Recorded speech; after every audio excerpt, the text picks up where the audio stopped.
नमस्कार, आप देख रहे हैं समाचार आपके साथ। मैं हूं पराक्रम सिंह शेखावत। बताएंगे आपको इस वक्त की बड़ी खबरें। समाचार की शुरुआत करेंगे सुर्खियों के साथ।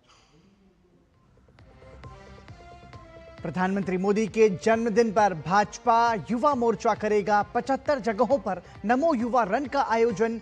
नमो युवा रन टी शर्ट का हुआ लॉन्च। केंद्रीय मंत्री मनसुख मांडविया ने कहा, प्रधानमंत्री के नेतृत्व में देश ने किया अभूतपूर्व विकास।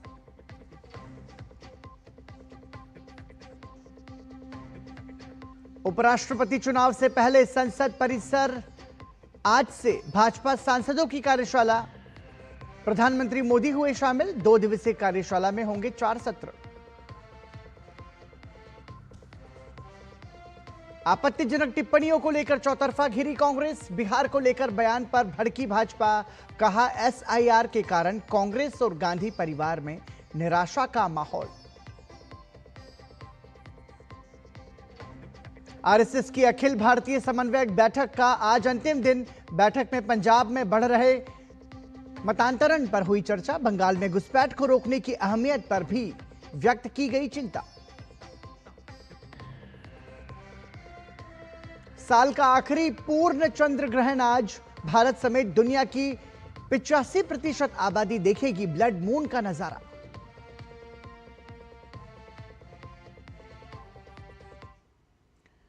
और सुर्खियों के बाद आइए अब खबरों पर नजर डालते हैं विस्तार से। उपराष्ट्रपति चुनाव से पहले संसद भवन परिसर में आज भाजपा सांसदों की कार्यशाला आयोजित की जा रही है। प्रधानमंत्री नरेंद्र मोदी भी कार्यशाला की बैठक में मौजूद हैं। 2 दिवसीय कार्यशाला में लगभग 4 सत्र होंगे, जिनमें पार्टी के इतिहास और विकास पर चर्चा और सांसदों की कार्यकुशलता बढ़ाने पर काम किया जाएगा। कार्यशाला का मकसद उपराष्ट्रपति चुनाव से पहले 100% वोटिंग के लिए, 100% मतदान के लिए सांसदों को सही प्रशिक्षण देना है। प्रशिक्षण सत्र में सांसदों को बैलेट पेपर पर सही निशान लगाने, चुनाव अधिकारी की ओर से दिया गया पेन का इस्तेमाल करने और बैलेट पेपर को सही तरीके से मोड़कर बॉक्स के अंदर डालने की जानकारी दी जाएगी, ताकि मतदान अमान्य ना हो। दरअसल गुप्त मतदान में पार्टी व्हिप लागू नहीं होता है। ऐसे में एनडीए का फोकस क्रॉस वोटिंग रोकने और अवैध वोटों को कम करने पर है। उपराष्ट्रपति चुनाव के लिए 9 सितंबर को मतदान होगा और मतगणना भी 9 सितंबर को ही होगी। एनडीए ने महाराष्ट्र के राज्यपाल सीपी राधाकृष्णन को उपराष्ट्रपति पद का उम्मीदवार बनाया है। उनका मुकाबला इंडी गठबंधन के उम्मीदवार और सुप्रीम कोर्ट के रिटायर्ड जज जस्टिस बी सुदर्शन रेड्डी से होगा।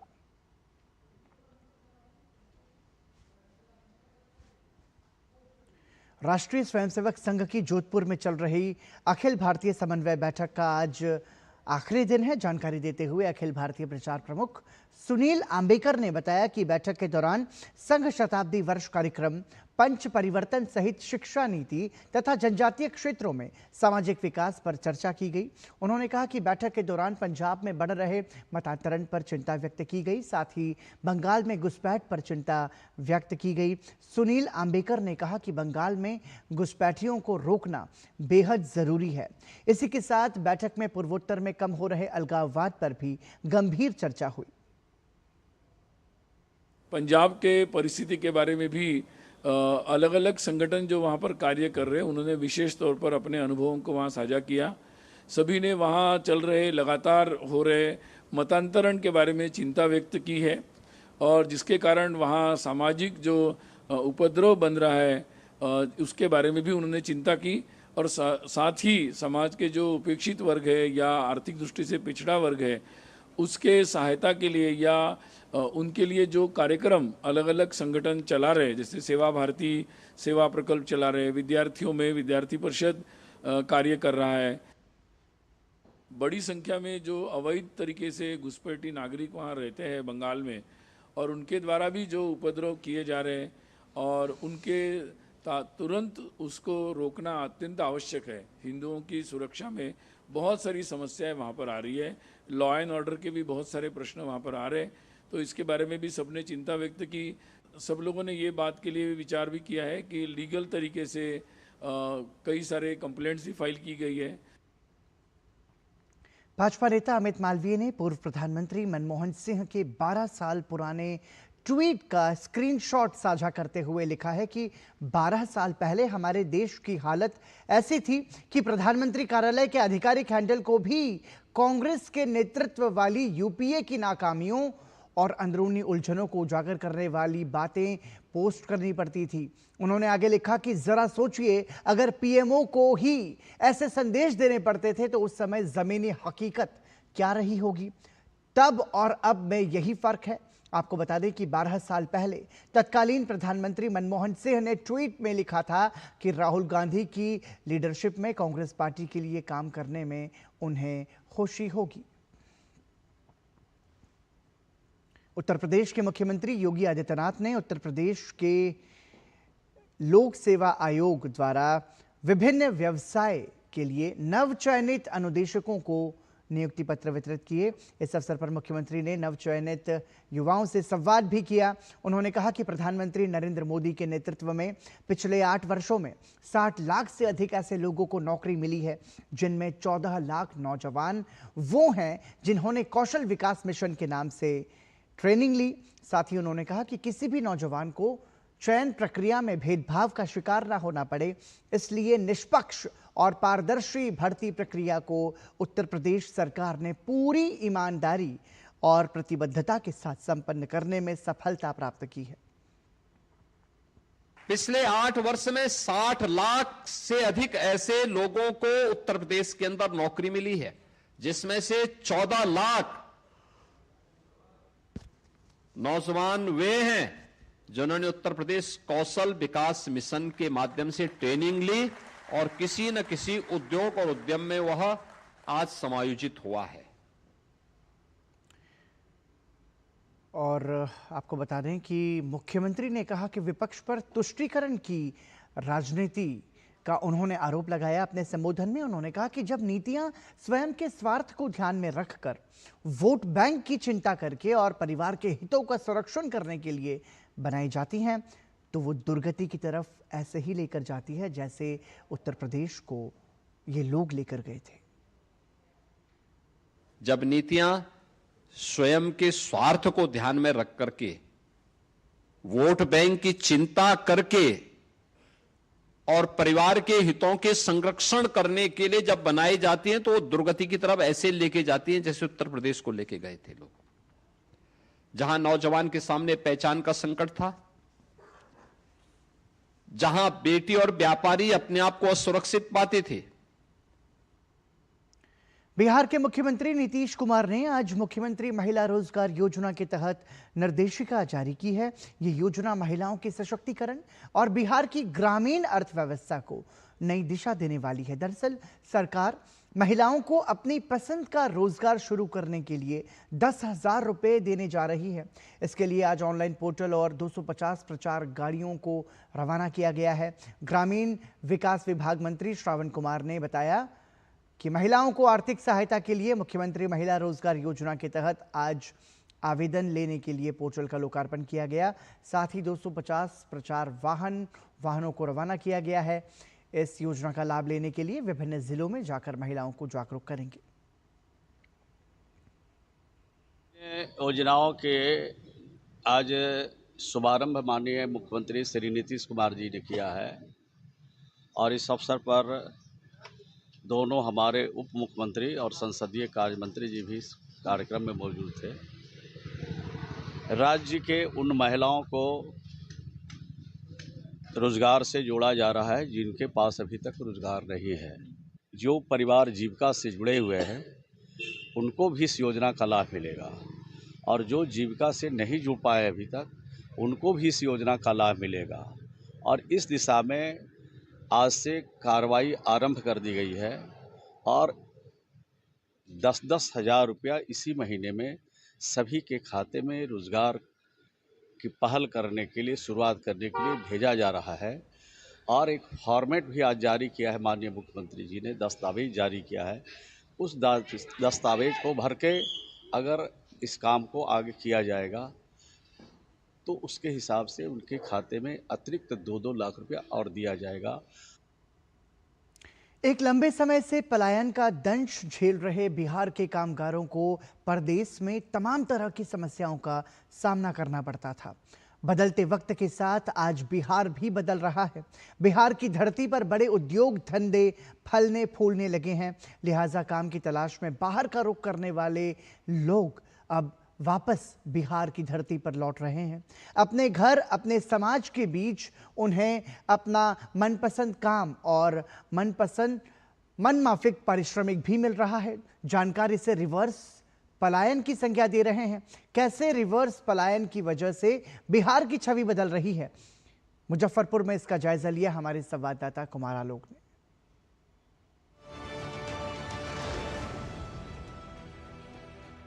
हम हाजिर हैं बात बदलते बिहार की चौपाल में। यहाँ पर हम विक्टोरियस जो टेक्सटाइल कंपनी है उसके जो वर्कर्स हैं यहाँ पर वो यहाँ पर हाजिर हैं और हम इनसे बात करेंगे कि जब वे बाहर काम कर रहे थे और बाहर काम करने के बाद जब बिहार में उद्योग धंधे लगने शुरू हुए तो ये लोग वहाँ से लौट करके अपने घर में इनको काम मिला और एक रिवर्स माइग्रेशन जो शब्द यहाँ से निकला है। तो आइए हम बात करते हैं उन्हीं लोगों से। सबसे पहले हम आपसे जानना चाहेंगे कि आप बाहर कहाँ थे पहले? तमिलनाडु में किस तरह काम करते थे आप? ये एक्सपोर्ट कंपनी में काम करते थे। किन किन परेशानियों का सामना करना पड़ा था आपको? लैंग्वेज, खाना, आने जाने के लिए बहुत सारा प्रॉब्लम था। यहाँ अपना घर पे खुल गया तो अच्छा लग रहा है। जब आप पलायन में थे तो ऐसा कोई वाकया था आपके पास कि बहुत कुछ ऐसा घर में घटित हो गया या शादी किसी भाई की हो, बहन की हो, या और आप चाह करके भी नहीं आ सके? जी, मेरे घर बगल में था, एक दादी लगती थी, वो मर गई। मेरे पास फ़ोन गया, चाहता था कि वहाँ पे रहूँगा तो जा सकता हूँ, लेकिन नहीं आ पाया। 3 दिन का रास्ता है, इसीलिए नहीं आ पाया। इंटरेस्टिंग फैक्ट है कि अब एक इंटरेस्टिंग जोड़े से आपको मिलवा रहा हूँ। ये आपका नाम क्या हुआ? मनीष कुमार। मनीष कुमार। और आपका नाम क्या है? मंगा देवी। ये साउथ इंडियन है और ये बिहार के रहने वाले हैं और ये पति पत्नी है। और आप कह सकते हैं कि जो बाहर काम करते थे हमारे मजदूर भाई या कामगार भाई, और वो वापस बिहार लौट के आ गए हैं, लेकिन ये तमिलनाडु से लौट के बिहार आई हैं। तो इसको कौन सा माइग्रेशन शब्द दिया जाए, हम इन्हीं से पूछेंगे। कैसा था एक्सपीरियंस वहाँ का और यहाँ का क्या है? बहुत अच्छा लग रहा है। यहाँ का इतना अच्छा लग रहा है कि काम भी अच्छा है। अभी इससे भी और कंपनी आएगा तो और अच्छा लगेगा। लोग जितना है मजदूर लोग हैं और लोग का और भी अच्छा लगेगा। यहाँ पे काम करते हैं जो भी है, जो रोजी रोटी कमाने हैं। ये उड़ीसा से है। आप देखिए, उड़ीसा से इनको काम मिला है बिहार में, तो ये बिहार में आई हैं। तो कैसे उड़ीसा से आप यहाँ आ गई? मैं भी यहाँ बिहार का लड़का से शादी किए हूँ और मैं साउथ में काम करते थे, तिरपुर में। बहुत अच्छा लग रहा है हमको कि बिहार में हमारा काम मिल रहा है। अब हम लोगों को बहुत दूर जाना नहीं पड़ेगा, क्योंकि सब हमारा फैमिली के साथ रहना पड़ेगा, माँ बाप भाई बहन सब एक साथ। तमिलनाडु और उड़ीसा के लोग भी यहाँ पर काम करने के लिए आए हैं। तो अपने आप में विचित्र शब्द, किस शब्द का प्रयोग करें? रिवर्स माइग्रेशन तो उसको नहीं कहेंगे। वहाँ और यहाँ में क्या फर्क महसूस हो रहा है आपको? सर, वहाँ जैसे कि बाहर लैंग्वेज का बहुत प्रॉब्लम है तमिलनाडु में। यहाँ जैसे हिंदी है तो हम सब भाई एक साथ एक भाषा में बात कर पाते हैं। वहाँ समझने में हर काम में दिक्कत होता था। क्या दिक्कत थी वहाँ पर और यहाँ पर क्या? वहाँ पर जाने आने में दूरी है, ज़्यादा आने में, कभी इमरजेंसी में आ नहीं पाते थे वहाँ से, और ज़्यादा भीड़ भाड़ भी ट्रेन में रहता था। टाइम से नहीं पहुंच पाते, किसी का तबीयत खराब हो गया तो उसमें नहीं आ पाते थे। यहाँ जितना कमाते उतना वहाँ भी कमाते थे, वहाँ खर्चा ज़्यादा हो जाता था। हर चीज़ महंगा। यहाँ तो ठीक है, अच्छा है, बगल में है अपना गांव, 1-2 हफ्ते में चले जाते हैं। आप कहाँ थे? गुड़गांव। और क्या क्या परेशानियाँ थी वहाँ पे? वहाँ से जाने आने की सुविधा, यहाँ तक के बिहार आने में टाइम लगता था, 24 घंटा लग जाती थी। और किराया भी नहीं उतना जल्दी में, चाहे कोई डेट कर गया, मम्मी डेट कर गया, पापा डेट कर गया, आने जाने की परेशानी थी।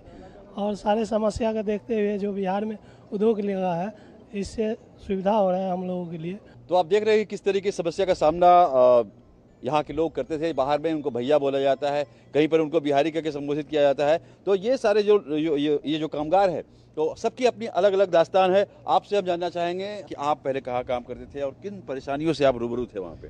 हम अहमदाबाद में काम करते थे और काम के दौरान जो परेशानी होती थी, वो परेशानी ये थी कि पहले तो हम लोगों की कोई इज्जत नहीं वहाँ पे, और दूसरी बात ये है कि कमरे की मतलब जो परेशानी थी वो तो थी ही। अपने पास जो 2000 का कमरा है वो 6000 का लेना पड़ता था, साथ में पहले एडवांस भी लगता था कमरे के लिए। वो परेशानी बिल्कुल यहाँ नहीं है। आने जाने का साधन का कोई परेशानी नहीं है, अपन पैदल भी ड्यूटी आ सकते हैं।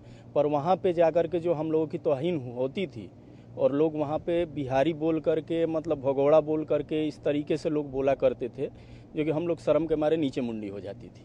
आज बिहार में कंपनी आई, फ़ख्र से सर ऊंचा हुआ, इसके लिए बहुत बहुत धन्यवाद सरकार को। यहाँ से कितना दूर आपका घर है? यहाँ से मेरा घर 70 किलोमीटर है। हफ्ते में हम चाहें तो 2 बार तो हो ही जाते हैं, 1-2 बार चले जाते हैं। वहाँ पे हम सर 6 महीने में साल भर पे 1 बार आया करते थे। एक बार पिताजी की तबीयत ख़राब हो गई, उस टाइम भी नहीं आ पाए, मजबूरी पड़ गई चूँकि पैसा नहीं था जेब में। यहाँ तो पैसा हो चाहे नहीं हो, अपने घर पहुँच जाते हैं। जो पलायन करके लोग गए थे उनका दर्द है, आपसे सर जानना चाहेंगे, आप कहाँ थे इसके पहले? लुधियाना में ऐसा था जो वहाँ तो भैया का चलन है, वहाँ पे पंजाबी लोग भैया बोलते थे और बहुत सा शोषण होता था, पैसा टाइम से नहीं मिलता था। उसके बाद में रूम रेंट में आपको, जब रूम में एक बंदा से दूसरा बंदा होता तो चप्पल गिनता था मकान मालिक जी कितना आदमी है इसमें। जब से बिहार में ये उद्योग लगने का सिलसिला शुरू हुआ, तो बिहार में रिवर्स माइग्रेशन हो रहा है और बिहार में अब जो धंधे हैं वो फलने फूलने लगे, इसलिए जो बाहर काम कर रहे थे वो अब अपने बिहार में ही लोग आकर के अपना जीवन यापन कर रहे हैं। फिलहाल इसी के साथ रुक रहे हैं छोटे से ब्रेक के लिए। देखते रहिए डीडी न्यूज़।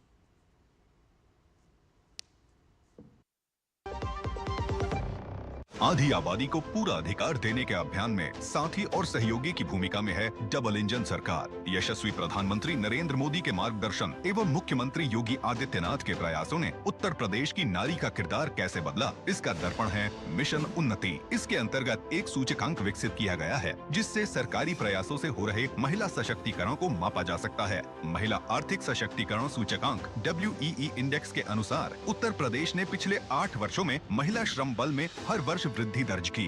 2017 के बाद हुए इस बदलाव का आधार बनी चुस्त दुरुस्त कानून व्यवस्था एवं मिशन शक्ति का विजन, जिसने महिलाओं को सुरक्षित बनाया, स्वावलंबन का मार्ग भी प्रशस्त किया। व्यवसाय, तकनीक एवं अन्य क्षेत्रों में महिलाओं के कौशल विकास और प्रशिक्षण से सरकारी नौकरियों में महिलाओं की संख्या में लगातार वृद्धि हुई। विभिन्न सरकारी योजनाओं और कार्यक्रमों ने स्वयं सहायता समूहों, आसान ऋण एवं उद्यमिता को प्रोत्साहन देकर आत्मनिर्भरता के नए द्वार खोले। काम दमदार, डबल इंजन सरकार।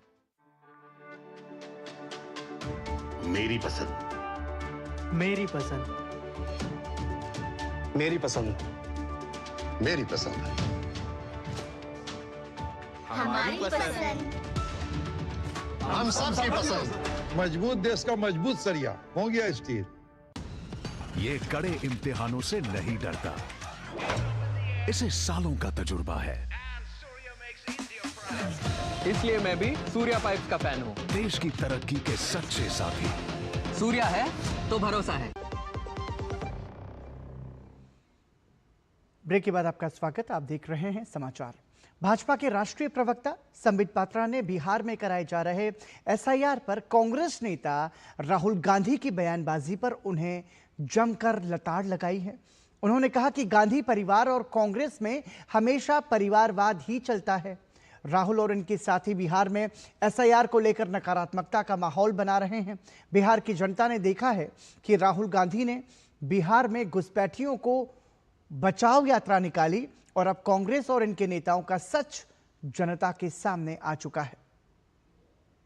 वास्तविक रूप में जो माननीय गृह मंत्री जी ने कहा है कि घुसपैठिया बचाओ आंदोलन यह विपक्ष कर रहा है, यह जो राहुल गांधी जी की एक यात्रा निकली है घुसपैठिया बचाओ यात्रा, उस यात्रा में स्वाभाविक रूप से भारतीय जनता पार्टी के कार्यकर्ताओं ने और समग्र देशवासियों ने ये माना है कि घुसपैठियों से देश को बचाना है। 15 अगस्त में प्रधानमंत्री श्री नरेंद्र मोदी ने भी कहा है। भारत के सूचना एवं प्रसारण मंत्रालय ने टोरंटो में विश्व श्रव्य दृश्य एवं मनोरंजन शिखर सम्मेलन वेव्स का उद्घाटन सत्र आयोजित किया। यह कार्यक्रम 50वें टोरंटो अंतर्राष्ट्रीय फिल्म महोत्सव के दौरान आयोजित किया गया। रचनात्मक प्रतिभाएं, उद्योग जगत के अग्रणी लोग और नीति निर्माता भारत और विश्व के बीच सहयोग, सहनिर्माण और साझेदारी को बढ़ावा देने के लिए एक साथ आए। इस मौके पर सूचना एवं प्रसारण मंत्रालय के संयुक्त सचिव अजय नागभूषण ने बताया कि भारत की अर्थव्यवस्था विश्व में 3रे स्थान पर पहुंचने वाली है और इसमें भारतीय फिल्म और मनोरंजन जगत का भी बड़ा योगदान है।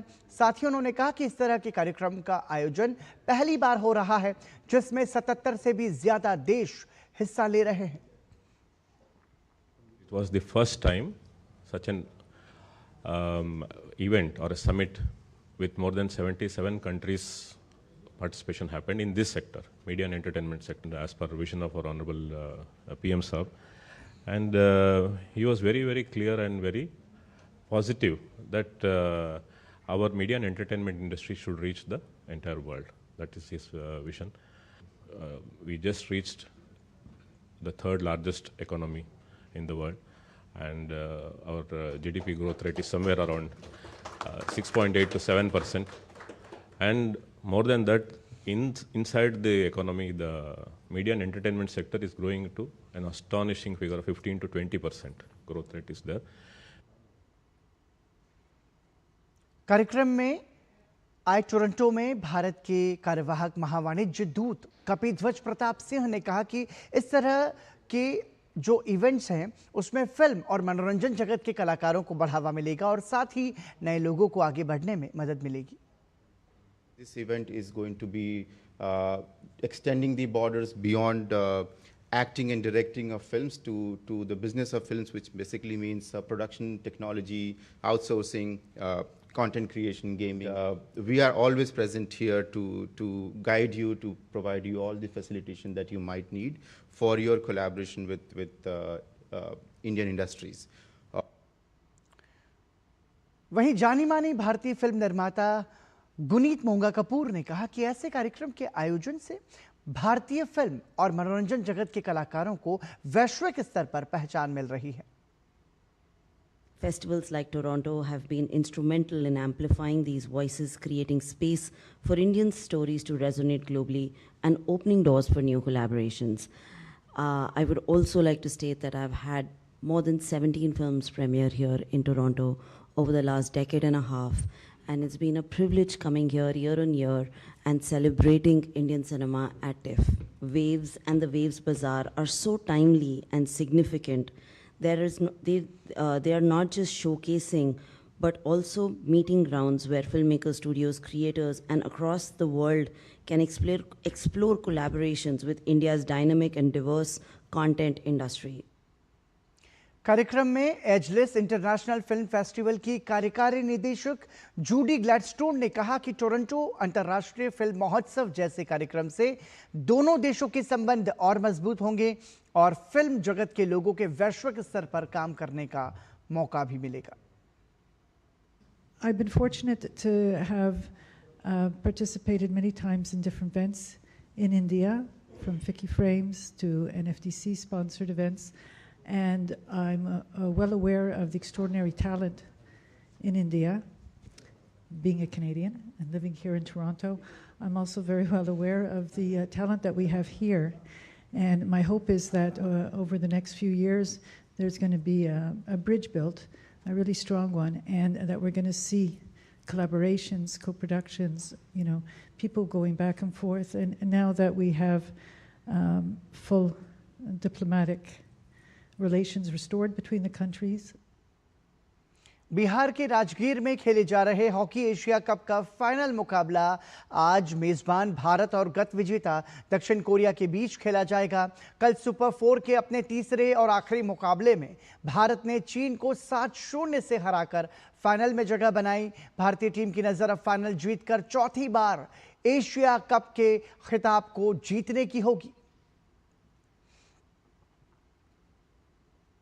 और इसी के साथ समाचार में अभी के लिए इतना ही, लेकिन डीडी न्यूज़ पर खबरों का सफर लगातार जारी है. दीजिए अनुमति. नमस्कार.